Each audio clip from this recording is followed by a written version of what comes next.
En l'an de grâce 2018, le duc de Savoie créa, entre autres, son propre podcast. Celui-là même. Depuis, il perdure, traversant le temps comme une épée à deux mains traverse les côtes d'un pourceau.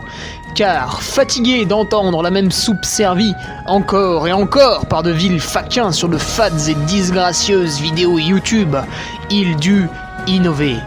Proposant sa parole, parfois grossière, parfois téméraire quelque peu, incisive mais toujours issue d'un vécu, le duc, sur un format plus ou moins long que lui seul décide, en tant que monarque, traite dans son infinie bonté d'une questionnette qui te taraude.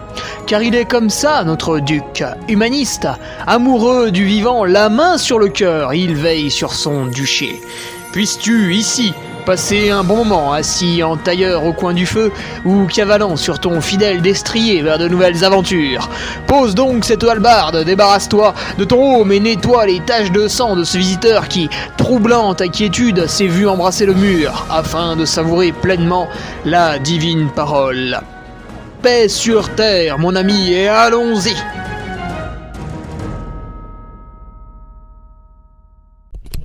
Et bonjour à tous, bienvenue dans le podcast de Ferrari. Alors là, pour ceux qui sont uniquement sur SoundCloud et Spotify, eh bien, podcast un peu spécial puisque vous allez assister à mon J-23.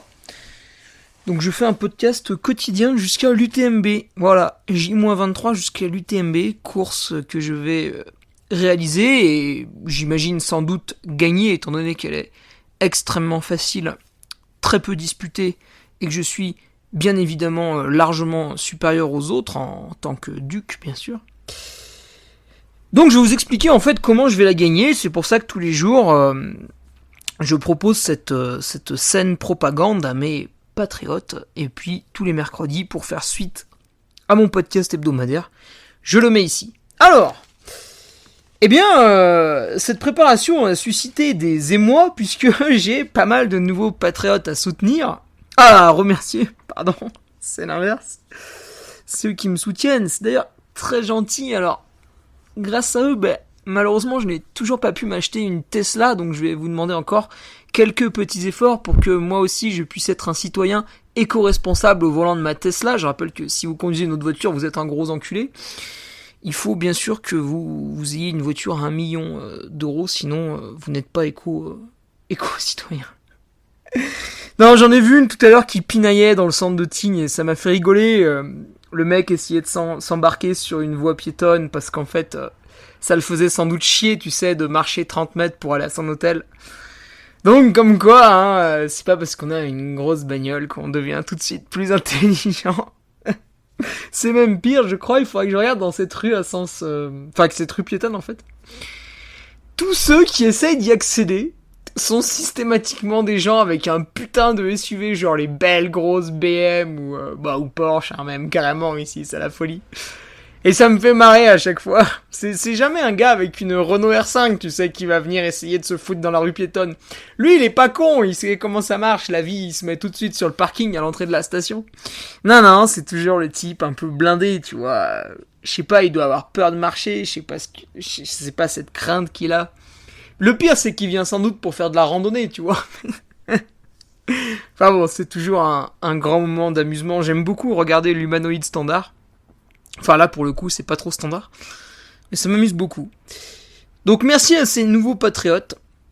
Lucas Langard, Henriksen, Anthony Boran, Tom Austruy, Olivier Garassus, il y en a qui il précise, Jean-Pierre Lecam, Maël Auvray, David Marc, Alex Labrosse, Élie Gourdeau, qui nous fait un petit retour, je crois, Thévenin, Nicolas Courion, Bastien Coucaud, César Messin, Colin, voilà, en toute simplicité, Jérémy Cavet et le petit dernier, Francis Mariel. Francis qui a quand même fait la RAF. Pour ceux qui connaissent pas, c'est la Race Across France. En fait, le mec a pris son vélo, il est parti de Nice et il est arrivé au Mont-Saint-Michel. Et il a pas fait une ligne droite. Voilà. Parce qu'évidemment, si tu passes pas par tout l'école alpestre, c'est beaucoup trop aidé, donc ils les ont fait. Si tu fais pas des détours dans le massif central pour être sûr de prendre toutes les bosses, pareil, c'est guignolesque, donc ils l'ont fait. Et une fois arrivés dans le nord, en fait, ils ont fait une espèce de diagonale pour bien sûr engranger encore un max de kilomètres. Une folie, quoi, une folie. 2500 bornes, bon, un périple fabuleux, hein, puis bon, il était pas seul, c'est une compétition, donc ils étaient plusieurs gros tarés à faire ça. Donc bravo à lui, qui a mené la barque, voilà. Donc ce podcast se retrouve tous les jours sur le Patreon, et en bonus, j'avais mis carrément en fait le plan d'entraînement que j'allais suivre durant ce mois à Tignes. Et d'ailleurs, ce plan d'entraînement, eh bien, nous allons le retoucher en cette fin de semaine, une fois que j'aurai effectué la course de Val Thorens et le petit bloc derrière, enfin le petit bloc. Disons 12 heures de vélo et 8 heures de trail, c'est quand même un peu violent, hein, lendemain d'une course. Et donc à ce moment-là, après on le retouchera, puisque pour le week-end du 14-15 août, ça ne correspond pas tout à fait à mes disponibilités. Et j'estime que la semaine entre le 15 et le 20 août, le coach a mis un peu trop d'entraînement. Moi je pense que ce n'est pas nécessaire de faire autant. Donc voilà, je vais pour les patriotes qui l'ont vu au début, je vais le retoucher un peu. Enfin, je vais appeler le grand chef, bien sûr, et je vais lui demander de se pencher dessus. J'avais mis aussi ma prise de sang que j'ai fait avant de monter à Tignes. Et donc, évidemment, je mettrai la prise de sang que je ferai mercredi 25 août en descendant de Tignes. Alors là, ce sera un peu la révélation, tu vois. Est-ce que j'ai vraiment gagné des pourcents d'hématocrit ? Est-ce que mon hémoglobine a augmenté, etc., etc. Écoute, réponse mercredi 25 août au soir. Et puis au cours de cette préparation, au-delà de vous faire part tous les jours de mes entraînements et de comment ça se passe, avec la météo en ce moment qui casse un peu les couilles, un jour je m'attarderai également sur les favoris de l'UTMB. Alors vous connaissez Jim Wamsley, François Den, Xavier Thévenard, mais en fait une fois qu'on a retiré ces 3 kikis, il en reste un paquet. Alors qui vont pas forcément pouvoir gagner, mais qui vont meubler le top 5, le top 10, voilà. Pour info, j'ai le dossard numéro 108, hein, pour donner une idée un peu de la densité. Je parlerai même pas de mon frère qui, en gagnant l'Ultra Tour du Beaufortin, a le dossard 176. Donc là, on est sur un bolossage totalement extrême. Un irrespect profond. Non, je déconne, c'est juste que les numéros de dossard, ils ont été attribués il y a peu. Évidemment, cette course du Beaufortin qui a eu lieu mi-juillet n'a pas été pris en compte dans le... Mais ce n'est pas grave, nous en avons que foutre. Que dire de plus pour les patriotes qui m'ont rejoint il y a peu, donc ça concerne quand même un sacré paquet de monde. Je vous invite à vous inscrire au club Strava. Vous allez voir que dans les patriotes, il y a quand même des gens qui bornent sacrément et qui performent, avec Benjamin Paulin qui nous a gagné encore un joli 80 km dans les Vosges, à 10 de moyenne, tu vois, sans pression. Alors si vous êtes sur le club Strava et que vous n'êtes toujours pas accepté, c'est parce que j'ai pas compris le pseudo que vous aviez mis en fait. Parce que sur la Ducarmie, c'est comme la France, c'est une dictature. Donc je refuse systématiquement tout le monde sur Strava, sauf quand je vois un nom-prénom qui correspond au nom-prénom sur Patreon. Donc tant que j'ai pas pu faire la correspondance de manière simple, vous êtes en stand-by. Je le dis parce qu'il y a quelques noms un peu bizarres là qui traînent. Je pense que c'est des mecs qui ont mis des pseudos. Donc pensez-y. Et idem sur le forum, quand vous vous rendez sur la page forum, alors dans un premier temps, vous voyez absolument rien, on vous demande de créer un compte. Et en fait, quand vous créez un compte, vous continuez à rien voir. C'est normal, c'est parce que vous êtes bloqué. En fait, d'office, vous êtes bloqué. Et après, c'est moi qui vais sur le tableau de bord WordPress, je regarde les nouvelles créations de comptes, je fais le parallèle avec l'adresse Patreon et j'appuie sur un bouton, ça vous débloque et vous avez accès à la caverne d'Ali Baba. Donc voilà, pour ceux qui nous rejoignent. Et puis sinon, quelles autres actualités avant de se lancer dans le petit J-23 ? Écoute, ici à Tignes, on y est très bien. Les 2 seules actualités que je vois, c'est que ce week-end, dimanche, je vais faire ma dernière course à Val Thorens, qui propose un maratrail. Alors quel est l'intérêt d'aller à Val Thorens ? C'est qu'en fait je vais partir de Tignes, qui est à 2100 mètres, je vais prendre ma voiture, Oui, je vais prendre ma voiture. Ne crie pas, Greta, ne crie pas. Je vais prendre ma voiture et je vais revenir à Val Thorens, hop, à 2300 mètres. Et donc, je vais y aller le samedi soir parce que le dimanche, la course, elle part quand même assez tôt. Et donc, du coup, là-haut, en fait, je vais pas perdre les bénéfices de l'altitude parce que je vais rester supérieur à 2000 mètres. Et puis la course, alors là, c'est le bonheur, hein, elle passe 2 fois 3000. Donc là, ça va booster la... Alors ça va nous fatiguer quand même, mais ça va booster la sécrétion de tout ce qu'il faut pour être bien, hein. Voilà. De manière naturelle, sans piqûre. Là, je vais être coureur, donc. Alors en plus, ça me fait d'autant plus plaisir que Julien Chaurier est un petit peu le parrain, le partenaire de Val Thorens. Et du coup, pas mal de bons coureurs régionaux répondent un peu à son appel, puisque ça nous fait plaisir de venir sur un événement où voilà, c'est lui qui fait un peu le balisage avec les autres bénévoles, etc. Donc ça nous fait plaisir de participer à cette belle manifestation. Il y a aussi tout un tas de courses pour la famille. Ils font un truc qui est un peu zarbi, mais qui je pense fait vraiment plaisir aux vacanciers, c'est le Crazy Cross. Donc là, ils ont mis un peu des obstacles, des trucs, des machins. Après, il y a un KV qui est spécial, hein. Vous arrivez à plus de 3000 mètres d'altitude à la Cime Caron, c'est quand même particulier. Et puis il y a les petites courses, voilà, il doit y avoir un 10-15 bornes, un 20 bornes et quelques, et puis le 42 là le dimanche. Donc il y a de quoi faire, hein, sur 3 jours, il y a de quoi faire. Et bien sûr, j'oublie le principal, c'est que dimanche, l'exposant, c'est bière de récup, et là on va se régaler. Après la course, voilà, on va aller raconter des conneries à son stand, et ça nous fait bien rire. Et puis sinon, l'autre actu, c'est le Tignes Trail que je vais animer comme chaque année, les 14 et 15 août. Alors le samedi 14, c'est les courses enfants, mais c'est des courses enfants extrêmement bien organisées, c'est-à-dire qu'on leur propose un vrai trail. Ah bah rigolez pas, hein, il y a 300 de dénives quand même. Plusieurs parcours, hein, selon les âges. La première année, ils avaient fait qu'un seul parcours.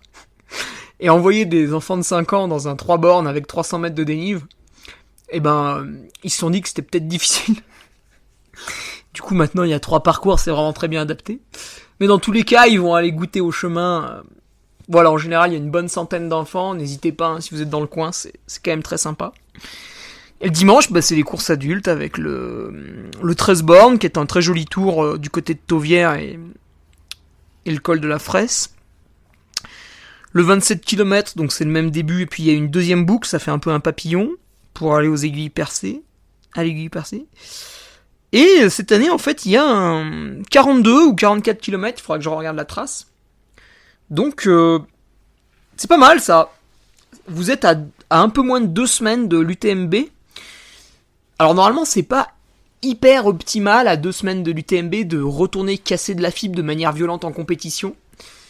Mais néanmoins, suivant comment s'est déroulée votre préparation en amont, vous pouvez n'avoir plus que cette option entre guillemets, c'est-à-dire peut-être à S-3 vous avez pas pu faire le bloc que vous vouliez faire pour diverses raisons, familiales, météorologiques, travail, etc.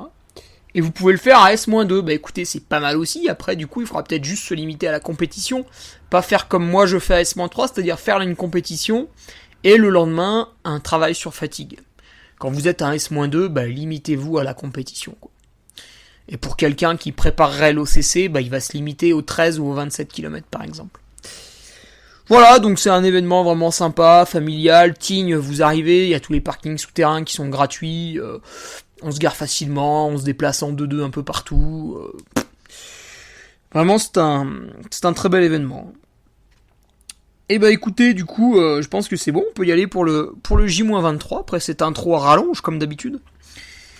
J-23, donc, on est bientôt à 3 semaines du départ, de ce départ de l'UTMB. Alors, qu'est-ce que j'ai fait aujourd'hui ? Au moment où j'enregistre et même où je poste ce podcast, parce que je vais le poster dans la foulée, je n'ai pas fini ma journée. Loin de là. J'ai fait ce matin une sortie cool en groupe. Qu'est-ce que j'avais de prévu au programme sinon ? Ah oui, 1 heure à jeun. Ouais, bon, c'est pas très marrant. Et donc, j'ai proposé plutôt une sortie un peu en groupe, qui allait durer entre 2 et 3 heures. Puis je crois qu'on a fait 2h30, donc c'était parfait. Sortie très cool, voilà, le but c'était d'emmener quelques personnes qui courent un peu sur Tignes dans des coins qu'ils n'avaient pas forcément encore vus, ou d'expliquer quelques chemins qui partent à droite à gauche. Et on a fait un beau tour malgré la météo, encore une fois dégueulasse, hein, ça change pas, hein, malheureusement.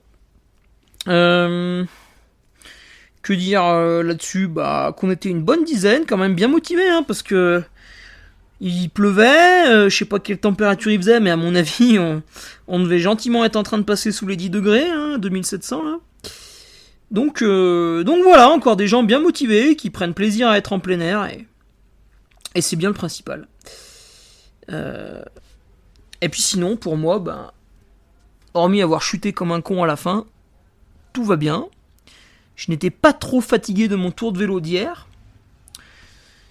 Alors je l'étais quand même un peu, et ça, tu sais comment je m'en rends compte ? En fait, c'est marrant, depuis que je suis arrivé à Tignes, le gars qui me gère au niveau de l'altitude, donc celui qui m'a conseillé de faire un stage qui va durer 3 semaines ou 1 mois, évidemment, moi je suis un gourmand, hein, j'ai choisi 1 mois, celui qui m'a réorienté au niveau de l'entraînement parce qu'il y a des spécificités adaptées par rapport à l'altitude, etc., etc., il m'a dit, Hugo, tous les jours, tu vas prendre ta saturation en oxygène, un peu comme un obèse qui serait atteint du Covid et qui voudrait se soigner. Mais moi, je suis atteint de l'entraînement, en fait. Et donc, au bout d'un moment, avec ce taux de saturation, il m'a dit, ouais, là, tu commences à être pas mal adapté à l'altitude, patati patata, et là, on a pu valider les séances intenses du coach, donc ça, c'était hier. Et en fait, immédiatement après, donc ce matin, mon taux de saturation, il avait du mal à remonter à 98-99, tu vois, il est resté à 96-97. Parce que je suis vachement fatigué de la sortie d'hier, en fait. Et pareil pour ma fréquence de repos. En fait, au tout début que je suis arrivé à Tignes, j'étais assez frais avant de commencer le stage. Donc là, je descendais quasiment à 40. 43, quoi, les meilleurs jours. Et ce matin, je suis péniblement descendu à 49. Ça montre que j'étais pas mal fatigué aussi. Et en fait, il s'est passé la même chose la semaine dernière quand j'ai fait un bloc de 3 jours. C'est-à-dire que le deuxième jour, j'étais à 50 et le troisième jour, j'étais à 51-52, quoi. Ça montrait bien que on avait un peu tapé dedans, quoi. Parce que c'était le but, hein, AS moins 4,5, c'était le but. Donc c'est pas mal, ces petites valeurs. Je verrai si ça continue avec la fin du stage, là, si ça continue à évoluer dans le sens qu'on veut. Parce que vers la fin du stage, il va y avoir quand même beaucoup plus de repos. Du 12 au 14 août, je vais enchaîner 3 jours de repos. La semaine d'après, ça va être quasiment pareil. Sauf que ce sera un repos légèrement plus actif. Mais ce sera un peu la même thématique, ouais. Donc je verrai à ce moment-là, normalement ma FC devrait recommencer à descendre. Et mon taux de saturation en oxygène devrait retourner vers 99. Donc c'est pas mal. Alors après c'est un peu chiant, faut le faire le matin, le soir, voilà, c'est un truc que je ferai pas à l'année après, quand on est en pleine, c'est bon. Mais j'ai envie de vivre vraiment à fond ce stage en altitude parce que déjà il y a pas mal de gens, je pense, qui me suivent et qui sont curieux, alors peut-être pas forcément pour se l'appliquer à eux-mêmes, mais au moins pour avoir une bonne idée via mon expérience de ce que c'est, ce que ça vaut le coup, qu'est-ce que ça fait, etc.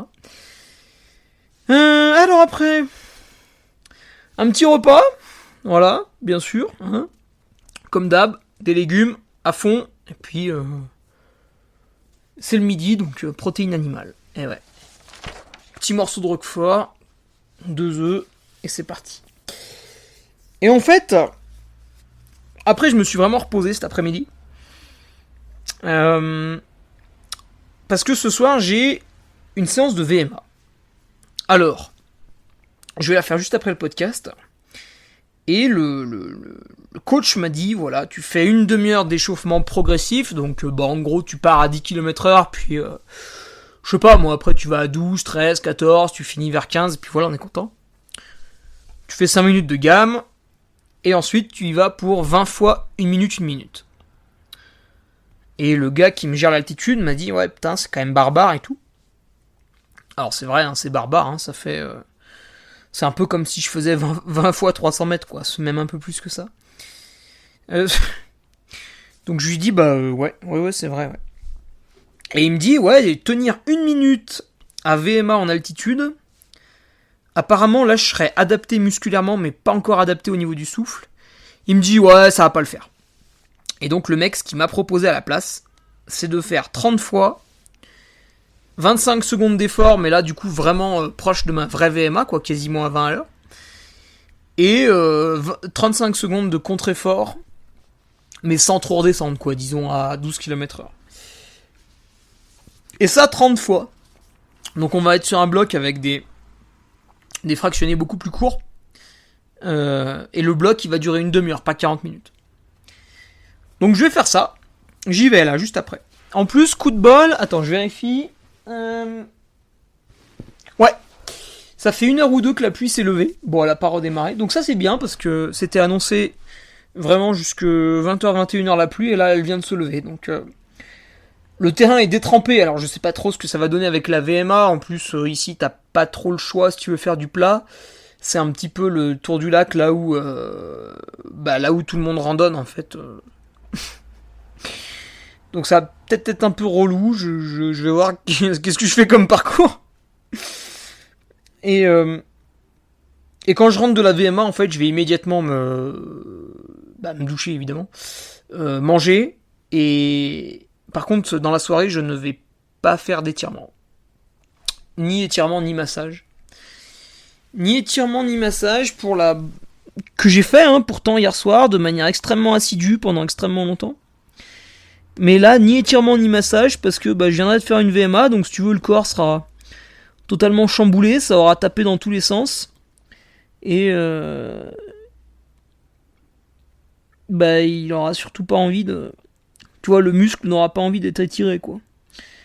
Vu qu'il sera inflammé de ouf, il aura pas du tout envie de se faire étirer. C'est même très dangereux parce que vu que vous avez fait une VMA, en fait, votre corps est entre guillemets très élastique. Parce que vous avez eu une foulée ample, etc., etc. Du coup, quand vous allez vous étirer, vous allez être entre guillemets très souple pendant quelques heures après votre séance. Donc vous allez vous étirer plus que d'habitude sur des tendons qui sont en souffrance du fait de la séance. Donc vous allez tirer plus fort sur quelque chose de moins rigide que d'habitude. Et donc c'est à ce moment-là qu'on peut... alors pas vraiment se blesser, hein, pas de manière dramatique, mais après ça m'est déjà arrivé de garder une petite gêne à un genou pendant 2-3 jours, quoi, donc c'est toujours un peu chiant. Donc vraiment, quand je fais du bi-quotidien et que je fais une séance le soir, il n'y a pas du tout d'étirement, ni de massage. Voilà, je vais dormir. De toute manière, ma belle grosse séance d'étirement et de massage, je pourrais la faire demain soir, parce que demain j'ai un seul entraînement et je vais le faire le matin. Et vendredi, parce que c'est pareil, j'ai un seul entraînement qui est en plus une récupération à vélo. Et je vais la faire le matin. Quelle heure de plus? Donc une soirée au calme, quoi. Et donc demain, on se retrouvera pour le podcast J-22. Alors demain, j'aurai une petite surprise pour ceux qui sont sur Patreon, donc c'est les seuls qui pourront l'écouter. Je vais réintroduire un petit truc au niveau de la bouffe. Donc voilà, bon, c'est 3 fois rien. C'est 3 fois rien, mais voilà, demain, après une dizaine de jours, je réintroduis un petit truc.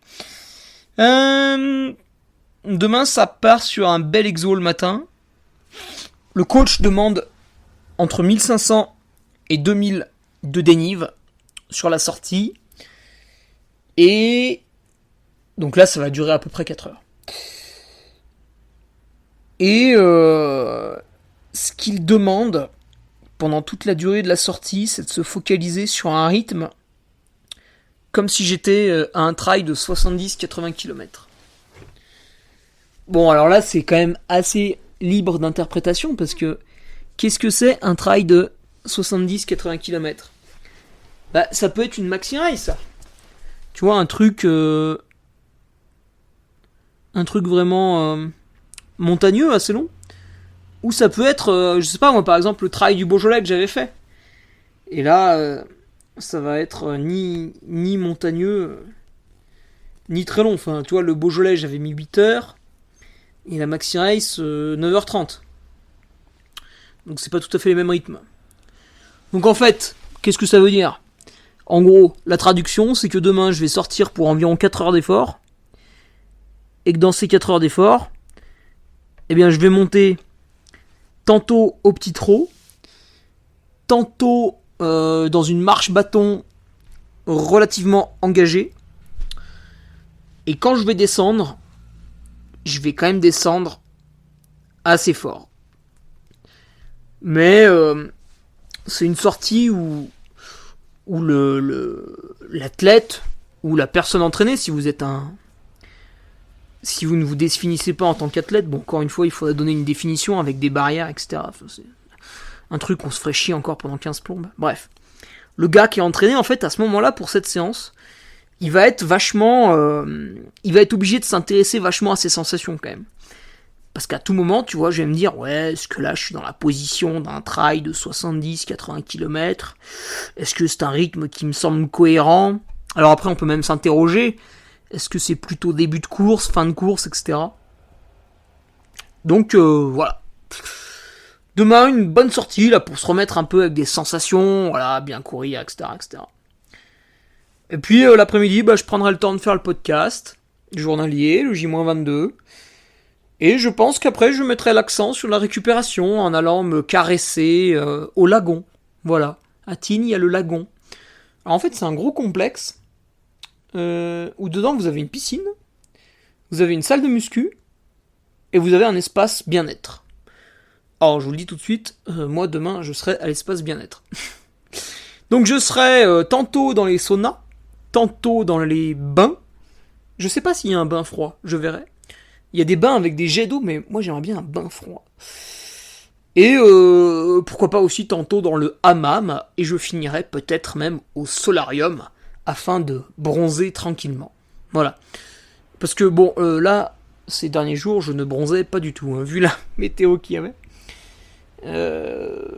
Voilà. Donc écoutez, non pas mes chers compatriotes, mais mes chers patriotes, ah putain, je kiffe dire ça. On se retrouve demain pour le J-22. Et pour les autres, eh bien, on se retrouve mercredi prochain sur SoundCloud et Spotify. Mercredi prochain, alors ça va être très très très intéressant. Parce que mercredi prochain, on sera à J-14, je pense. Et j'aurai passé le tout dernier bloc d'entraînement. Grosso modo, j'en ai fait un S-5 et un S-3. Alors en fait, c'est pas vrai, j'ai fait S-4,5 et S-2,5. Bon, bref. Chacun s'adapte par rapport à son travail, tu vois. Donc j'aurais passé ce deuxième bloc d'entraînement. Alors, il était plus dur, celui qui était vers S-5. Il était vraiment très dur. Celui qui est vers S-3 est quand même plus gentillet. Ah, c'est normal, on se rapproche de la course. Mais néanmoins, j'aurais vraiment des choses à dire. Voilà. Et puis, je serais vraiment très détendu. Parce que, en gros, mercredi prochain, l'entraînement, il est fait. Derrière, c'est comme je le disais, 3 jours de récup. Quasiment total. En plus, je crois qu'il m'a mis du gainage et de la mobilité pour s'occuper. Et j'ai 2-3 très bonnes idées pour ces journées de récup. Je vous en ferai part à ce moment-là. 3 jours de récup et derrière une remise en route. Mais là, vraiment, on sera du coup d'un coup sur la période un peu d'affûtage, tu vois, avec une diminution drastique d'à peu près tout. Et normalement, ça devrait se voir en volume horaire, bien sûr, sur le Strava, qui va être largement divisé par 2, je pense. Si c'est même pas par 3. Donc, voilà, je te laisse là-dessus. Je remercie aussi quand même au passage ceux qui ont commandé le e-book qui est sur mon site. Parce que régulièrement, les gens commandent et je n'ai toujours pas de message d'insulte. Donc c'est qu'il doit continuer à plaire. Ce qui est tant mieux. Et j'espère que mon brave Nicolas Martin pourra se remettre à l'écriture de certaines parties qui ont interpellé certains lecteurs, afin de proposer un livre encore plus abouti, on l'espère. Voilà, je te laisse là-dessus, excellente semaine, on se retrouve mercredi sur SoundCloud et Spotify, et puis bien sûr, maintenant, tous les jours, sur Patreon. Salut! Tu viens d'écouter le podcast du Duc de Savoie. Si tu souhaites approfondir avec de pertinents articles d'éminents spécialistes, rejoins le Patreon. Tu feras ainsi partie, en tant que fidèle patriote, de la très prestigieuse Duke Army. Si l'humour est ton leitmotiv et que tu n'as peur de rien, viens sur l'Instagram. Si tu veux espionner le Duc, car tu es vil et sournois, son Strava est également à ta disposition. Enfin, si tu es vieux, presque sénile et ou débute dans les réseaux sociaux, contente-toi de suivre sa divine page Facebook, les liens sont dans la description. Que Dieu te garde et à la semaine prochaine.